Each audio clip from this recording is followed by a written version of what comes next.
नमस्कार मित्र आणि मैत्रिणींनो, लग्नानंतर होईलच प्रेम या मालिकेच्या पुढील भागामध्ये आपण पाहणार आहोत की काव्या आणि पार्थ एकत्र बेडरूममध्ये झोपलेले असतात. त्याच वेळी बाहेर पाऊस चालू होतो आणि पाऊस चालू असल्यामुळे काव्याला जाग येते. काव्याला जाग आल्यानंतर बाहेर मातीचा वास सुटलेला असतो. पहिला पाऊस आणि मातीचा वास, त्यामुळे काव्य उठून पार्थला सांगू लागते की बाहेर खूप छान मातीचा वास येतोय, मला माती खावीशी वाटते. तर आता पार्थ नाईलाजास्तव बाहेर जातो माती आणण्यासाठी. तर इकडे जीवा आणि नंदिनी एकत्र रूममध्ये असतात. त्यावेळी ते दोघं अगदीच रोमॅन्टिक झालेले आपल्याला पाहायला मिळत आहे. आता यांचा रोमॅन्टिकपणा वाढतच चालला आहे वाटतं.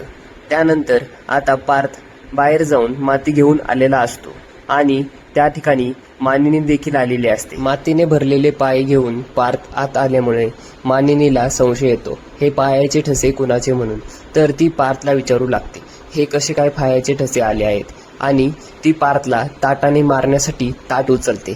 तर त्या ताटाखाली माती ठेवलेली असते आणि ती माती खाण्यासाठी आहे हे मानिनीला तर माहीतच नसतं. मानिनी त्या ताटाने पार्थला मारणारच असते, पण मानिनी मारणार की नाही हे पाहण्यासाठी आपल्याला चॅनलला सबस्क्राईब करायला हवं आणि व्हिडिओला लाईक करायला हवं.